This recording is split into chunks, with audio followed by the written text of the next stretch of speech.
Mesdames, Messieurs, bonsoir. Bienvenue dans l'édition Vox News de ce lundi 18 juillet 2016. C'est ce lundi que s'achève le sommet de l'Union africaine au Rwanda.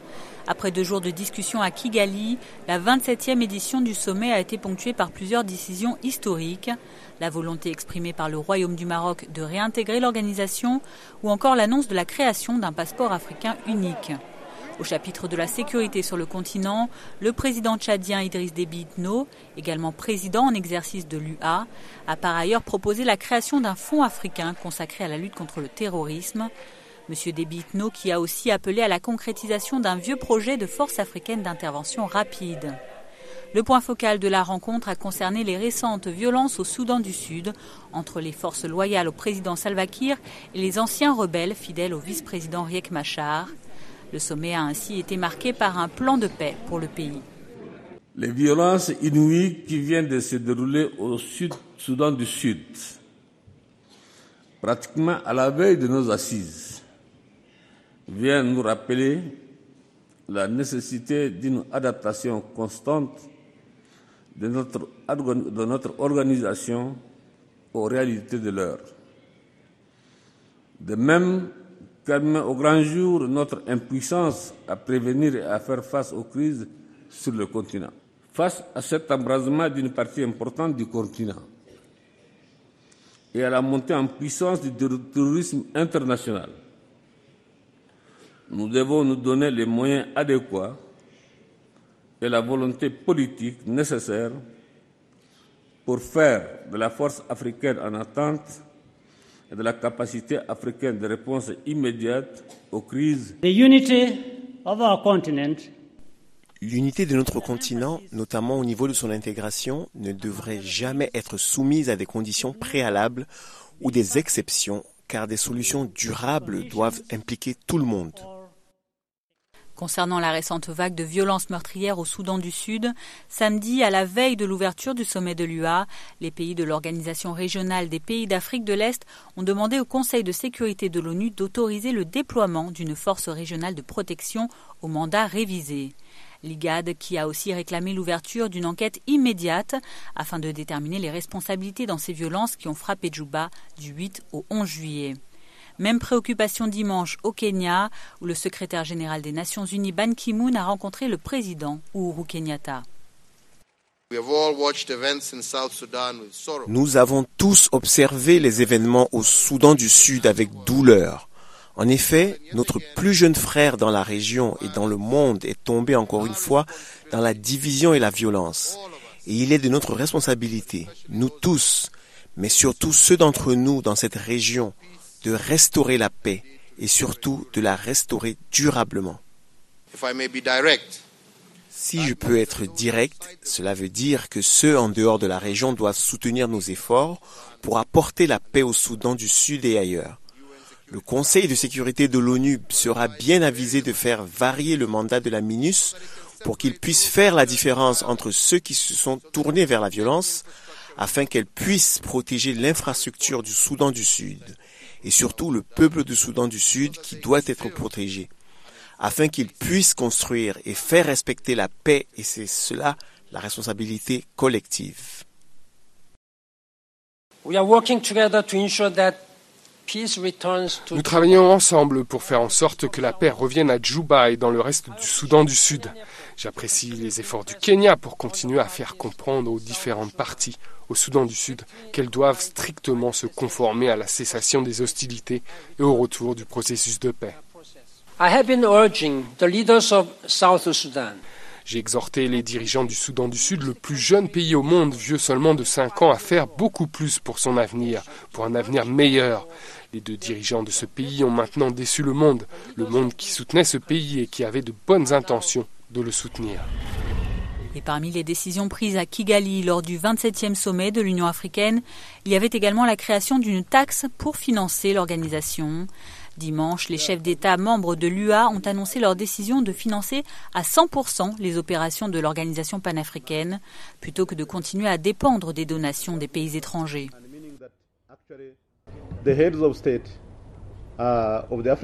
Les chefs d'État de l'Union africaine ont pris une décision. Ils ont pris la décision que les Africains les pays membres de l'Union africaine devraient financer à 100% les activités opérationnelles de la Commission de l'Union africaine. Cela permettra de générer environ 1,2 milliard de dollars américains, ce qui signifie qu'en réalité cela apportera encore plus d'argent que ce qui est actuellement généré. Ce montant sera connu d'avance et facile à obtenir.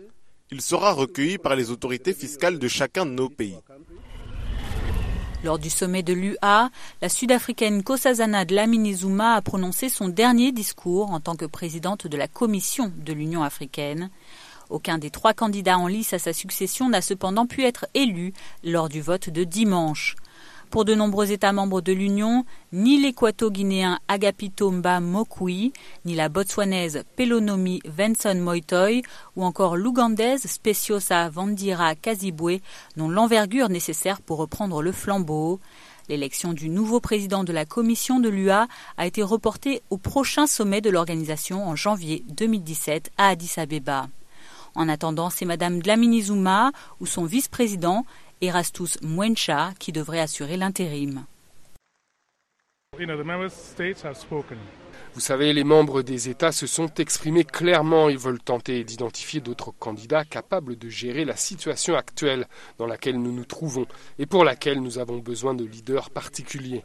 Ils pensent que potentiellement, nous pouvons encore chercher. Longtemps annoncé, l'instauration d'un passeport africain est en passe de devenir réalité. L'Union africaine a officiellement lancé ce document de voyage dimanche dernier à l'occasion du 27e sommet des chefs d'État et de gouvernement de l'Union. Une initiative appréciée de tous dont la compréhension n'est pas encore acquise. Concrètement, qu'est-ce qui va changer avec l'entrée en vigueur de ce passeport ?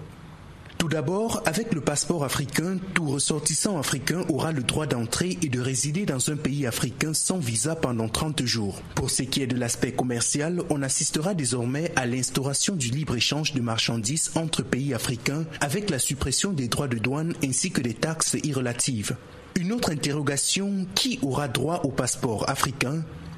Tous les Africains auront droit à ce passeport à condition d'être ressortissants d'un pays membre de l'Union africaine. Dans un premier temps, seuls les chefs d'État et de gouvernement, les ministres des Affaires étrangères, les ambassadeurs et les dirigeants des communautés économiques régionales et leurs organes pourront bénéficier de ce passeport. Ensuite, ce sera au tour des ministres, des officiels et des citoyens africains de pouvoir se faire établir un passeport africain. La délivrance de ces passeports se fera par chaque pays suivant leur propre processus. Seulement, si l'initiative est saluée de tous, certains se demandent bien comment ce projet pourra être réalisable tant les égoïsmes nationaux sont encore poussés sur le continent. Pour certains, il faudrait d'abord arriver à une réelle intégration entre les États avant de songer à instaurer ce document panafricain. C'est un bon projet, mais il y a des préalables. Pour qu'il y ait un passeport unique en Afrique, il faut déjà que l'intégration soit réalisée. Pour qu'il y ait déjà la facilité dans la libre circulation des biens des personnes. Donc cette facilitation n'est pas encore effective. Un projet de passeport africain, c'est une très bonne initiative, mais il y a un grand problème qui se pose au niveau des États qui sont encore très jaloux de leur souveraineté. Quand vous prenez par exemple la Guinée équatoriale, c'est pas facile d'aller pour un Béninois ou un Togolais d'aller en Guinée équatoriale. C'est un pays qui est très jaloux de sa souveraineté en raison des percées économiques que ce pays a connues. Mais comment convaincre par exemple les citoyens de ce pays à accepter un tel projet, à accepter d'accueillir n'importe comment, à n'importe quel moment des citoyens des autres pays? Un problème se pose à ce niveau. Des interrogations reconnues par la présidente de la Commission de l'Union africaine, le Dr Nkosazana Dlamini-Zuma, qui a rappelé que ce projet d'introduction d'un passeport africain entre dans le cadre de l'agenda 2063 de l'Union et devrait être mis en œuvre dans les 10 premières années de l'agenda, soit d'ici à 2025. Le temps de convaincre les États jusqu'ici réticents à s'ouvrir davantage à l'intégration intra-africaine. Le président camerounais Paul Biya a annoncé dimanche la libération de plusieurs otages retenus depuis presque 1 an et demi en République centrafricaine. Le maire de la commune de Lagdo, Mama Abakaï, ainsi que ses 10 compagnons d'infortune avaient été enlevés dans la nuit du 19 au 20 mars 2015 par un groupe armé centrafricain dans les localités de Gbabio et de Yokosiré dans la région de l'Est. Le succès de l'opération serait attribué à l'armée camerounaise, malgré le décès d'un autre otage durant l'assaut. Il aura suffi d'un tour pour désigner le nouveau président de Sao Tomé et Principe.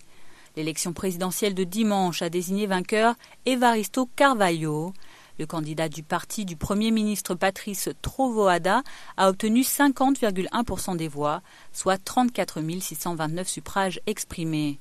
Le président sortant Manuel Pinto da Costa a lui obtenu 17 121 voix, selon les résultats annoncés dans la nuit par la Commission électorale nationale et qui doivent encore être validés par le tribunal constitutionnel. Arrivée troisième avec 16 638 voix, l'opposante Maria das Neves dénonce, elle, cependant une fraude électorale et elle présentera un recours pour annuler le scrutin. Vous savez que nous avons fait des progrès très importants dans le développement de la démocratie. Mais il faut vraiment que le pays rentre dans un processus de développement. Si on n'arrive pas à résoudre les problèmes, les préoccupations de la population Sao Tomé et Principe, je crois que ça peut empêcher la démocratie de se fortifier à Sao Tomé. 6 avril 2016 à Porto Novo. Patrice Talon, élu à plus de 65% de voix, est investi président de la République du Bénin. Quand il se met au travail et prend quelques courageuses décisions, telles que l'annulation des concours d'entrée dans la fonction publique entachés d'irrégularités, un nouveau découpage territorial du pays assorti de la nomination des préfets, la mise en route des réformes politiques et institutionnelles comme promis pendant la campagne électorale. 3 mois, 10 jours après le 6 avril, soit 100 jours, suite à l'investiture, le regard critique que jette l'analyste politique sur Patrice Talon est la sobriété qui caractérise l'actuel régime. Un changement important dans la forme, c'est qu'il y a quand même manifestement plus de méthodes et d'organisation du pouvoir. On voit que le pouvoir est un peu dépouillé de tous ces artifices. Ça, c'est bien. Maintenant, dans le fond, plusieurs décisions ont été prises. Mais pour moi, c'est vrai que l'actualité, c'est à la fois les résultats des différents examens, mais surtout l'histoire des concours frauduleux. C'est une bonne chose. Dans l'arène politique béninoise, c'est silence radio pour le moment. Aucun opposant déclaré parmi les professionnels de la chose politique. Ce silence cache-t-il un sentiment de satisfaction générale? Ça porte à lui-même les élans potentiels de ce que vous aimeriez faire en 1 an, en 2 ans, en 3 ans, en 4 ans, en 5 ans, même si c'est relativement peu. Mais c'est beaucoup. Pour les 3 mois, pour nous, est satisfaisant. Donc, il y a beaucoup de calculs et beaucoup d'opportunisme dans ce silence-là. Mais malheureusement, vous vous rendez compte que ça ne s'arrête pas aux politiques. Aujourd'hui, vous regardez du côté de la société civile, je crois qu'il y a un certain silence là aussi. En tout cas, on n'entend pas grand-chose. Mais depuis le 6 avril dernier, où Lionel Issou, le challenger de Patrice Talon à l'élection présidentielle, avait fait une apparition publique, il se fait rare. L'analyste politique pense qu'il joue au contraire bien son rôle. Lui, il a moins intérêt à réagir rapidement que les autres. Il faut au moins qu'il laisse les gens aller sur un certain temps, mettre en œuvre. Il faut qu'il ait du concret à se mettre sous la dent. Vous voyez, n'oubliez pas qu'on n'est qu'à 100 jours. Après un trimestre de gestion du pouvoir d'État par Patrice Talon, ce qui lui est beaucoup plus reproché est le secret qui entoure les décisions gouvernementales. D'aucuns n'hésitent pas à déclarer que le régime Talon fait de l'hypocommunication au lieu d'aller à la normocommunication. Le président a beau être discret, mais le peuple doit être informé de comment il est géré. Les participants sont unanimes à reconnaître, à l'issue des travaux, le succès du forum sur les réformes au Togo. Pendant une semaine, une centaine d'acteurs de tous les secteurs de la vie togolaise ont débattu de l'avenir de leur pays. La principale leçon que j'en retire, c'est que chacun avait soif que le pays, d'apporter une contribution pour que le pays avance. Et pour ce point, il faut se féliciter que cela ait pu se réaliser. Nous nous réjouissons donc d'être arrivés à la fin des travaux de cet atelier qui a été très très riche et où nous avons vu tous les Togolais, politiques ou acteurs de la société civile, les experts, les gens se parlaient en toute franchise, en toute sincérité. On a vu les carapaces tomber et cela dans l'intérêt de la nation. Aujourd'hui, on a fait un pas, il reste encore un deuxième pas à faire. C'est ce que nous entendons de faire. Et nous demandons à ce que toutes les forces vives de la nation, les acteurs politiques, les médias, la société civile, les syndicalistes, tout le monde puisse peser dans la balance pour que le chef de l'État utilise les conclusions de cet atelier pour faire les réformes effectivement. De la limitation du mandat présidentiel à 2 au régime politique, en passant par les réformes de l'armée, la question de l'identité ethnique et autres, tous les aspects de la vie togolaise ont été passés en revue. Beaucoup de points de convergence sont sortis. Des débats, les voies explorées et les points ont concerné la nécessité de respecter les délais constitutionnels dans tout, tels que prescrits pour toutes les institutions, pour chaque institution. Le réajustement du régime politique du pays. Les conclusions de ces assises ont solennellement été remises au gouvernement togolais. Son représentant a promis en faire bon usage. Le gouvernement étudiera avec le plus grand soin les conclusions et tous ces points de convergence issus de votre atelier.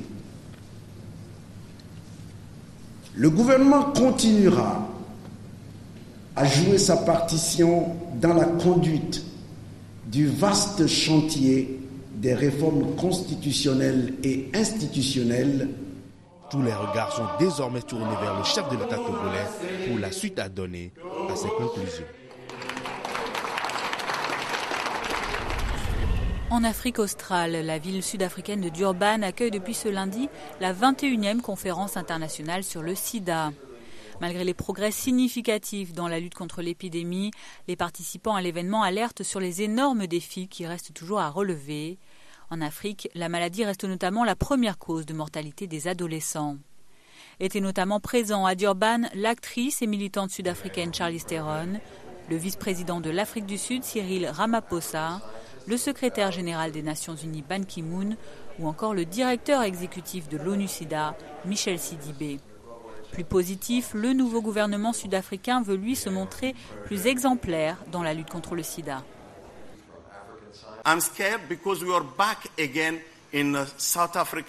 J'ai peur parce que nous sommes de retour à Durban, en Afrique du Sud. Et les temps sont difficiles.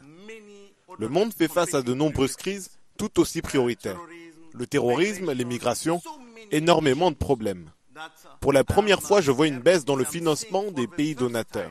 Sur 14 pays, monsieur le secrétaire général, 13 ont réduit leur contribution.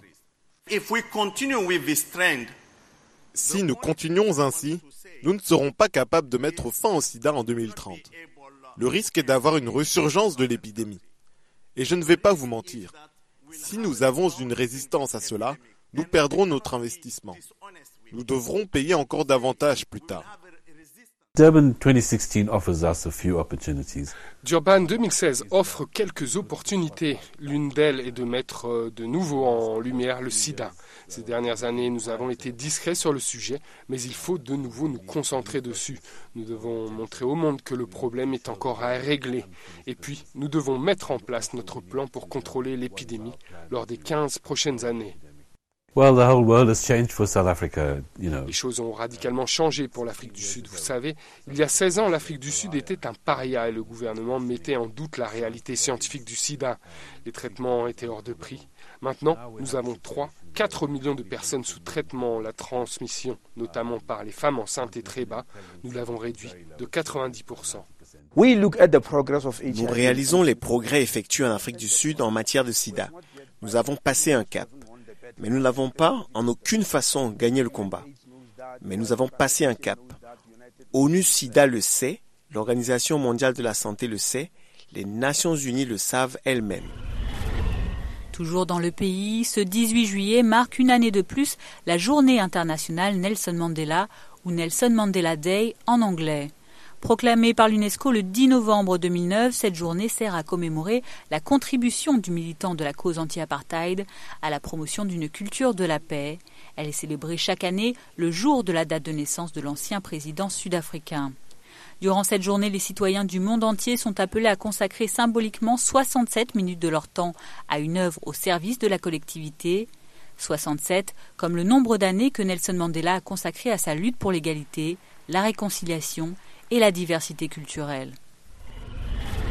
À l'international, les investigations se poursuivent en Turquie suite à la tentative de coup d'État militaire perpétrée dans la nuit de vendredi à samedi. 3 jours après, le bilan humain est désormais d'au moins 308 morts, dont 100 mutins. Selon le Premier ministre Binali Yildirim, 7543 suspects seraient en garde à vue. Parmi eux, 755 magistrats, 100 policiers et 6038 militaires. Le ministère de l'Intérieur a par ailleurs annoncé le limogeage de près de 9000 de ses fonctionnaires. À noter que suite à la mise en garde de la communauté internationale, le gouvernement turc s'est engagé à respecter l'état de droit dans sa chasse aux putschistes. En France, après 3 jours de deuil national, ce lundi à midi, c'est 1 minute de silence qui a été observée en souvenir des 84 victimes de la tuerie de Nice. Sur la promenade des Anglais où le drame s'est produit jeudi nuit, des milliers de personnes étaient rassemblées en présence du Premier ministre Manuel Valls et de la ministre de la Santé Marisol Touraine. Un peu plus tard, le procureur de Paris François Molins a déclaré que l'intérêt du tueur pour la mouvance islamiste radicale était récent et que l'enquête démontre également le caractère prémédité de l'attentat.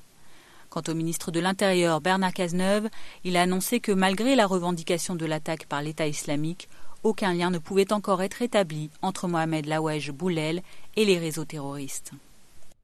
C'est un attentat qui a été revendiqué par l'État islamiste, c'est un attentat à caractère terroriste, et cela est apparu clairement dès les premiers instants. Maintenant, ce qu'il faut savoir, c'est quels étaient les liens entre celui qui a commis cet attentat abject et les réseaux terroristes. Et ces liens, pour l'instant, ne sont pas établis par l'enquête. Le mode opératoire est un mode qui emprunte totalement à ce que sont les messages de Daesh qui appellent et provoquent au terrorisme en demandant à ce qu'on attaque des lieux symboliques à des moments symboliques en faisant le maximum de victimes. On ne peut pas exclure qu'un individu très équilibré et très violent, et ça il semble que sa psychologie témoigne de ses traits de caractère, est un moment dans une radicalisation rapide, était engagé dans ce crime absolument épouvantable. Aux États-Unis, 3 policiers sont décédés dimanche à Baton Rouge en Louisiane et 3 autres blessés. Montrell Jackson, Matthew Gerald et Brad Garafola ont péri sous les tirs de Gavin Long. L'auteur présumé du meurtre était un ancien soldat qui a servi en Irak en 2008 et 2009. Dans une vidéo publiée sur les réseaux sociaux, le jeune homme de 29 ans et qui venait de Kansas City appelle les Africains américains à se défendre contre ce qu'il considère comme des violences policières. Il semble que l'origine de cette nouvelle fusillade, après celle de Dallas le 7 juillet, soit également liée à la mort d'un jeune Afro-Américain tué début juillet par des policiers eurodescendants à Baton Rouge. Le président Barack Obama a exprimé sa ferme condamnation de cette nouvelle tuerie. Regardless of motive. Quelle que soit la motivation, la mort de ces 3 courageux officiers souligne le danger que courent chaque jour les policiers dans tout le pays. En tant que pays, nous devons affirmer haut et fort que rien ne justifie la violence envers les forces de l'ordre. Nous n'avons pas besoin de rhétorique incendiaire, d'accusations dangereuses lancées à tout va pour gagner des points en politique ou pour parvenir à nos fins. Nous devons mesurer nos propos et ouvrir nos cœurs. Chacun d'entre nous. Nous avons besoin de la même chose que ce que nous avons vu à Dallas cette semaine, de nous rassembler en tant que communauté pour restaurer l'ordre et renforcer l'unité et la compréhension. Mes chers compatriotes, nous sommes les seuls à pouvoir prouver à travers nos mots et nos actes que nous ne sommes pas divisés et nous allons devoir continuer à le faire encore et encore et encore. Retour sur le continent africain pour clore ce journal. Au Cameroun, la ville de Yaoundé accueille depuis samedi le festival du cinéma africain Écran Noir. La 20e édition de l'événement s'est ouverte sur le thème Festival et promotion du cinéma. Samedi, la cérémonie d'ouverture qui s'est tenue au Palais des Congrès a vu une montée des marches pleine de glamour et le cinéaste Jean-Pierre Dikongé Pipa, qui avait été le premier Camerounais à figurer dans une sélection au Festival de Cannes, a été récompensé du prix Charles Mensa. Écran noir se terminera samedi 23 juillet. Le festival met cette année en compétition 58 films. 24 autres sont présentés hors compétition. Si nous sommes à 20 ans, c'est que le festival Écran Noir a une bonne initiative dans l'esprit. Au départ, c'était quelque chose auquel beaucoup de personnes ne croyaient pas. Mais au fil du temps, nous avons compris que c'était quelque chose de vraiment très important pour le cinéma camerounais, le cinéma africain et le cinéma mondial. Parce que nous rappelons que nous recevons beaucoup de films venus d'horizons différents. Et je pense que c'est quelque chose de vraiment appréciable. Alors nous, en tant que cinéastes, déjà ça nous apporte beaucoup.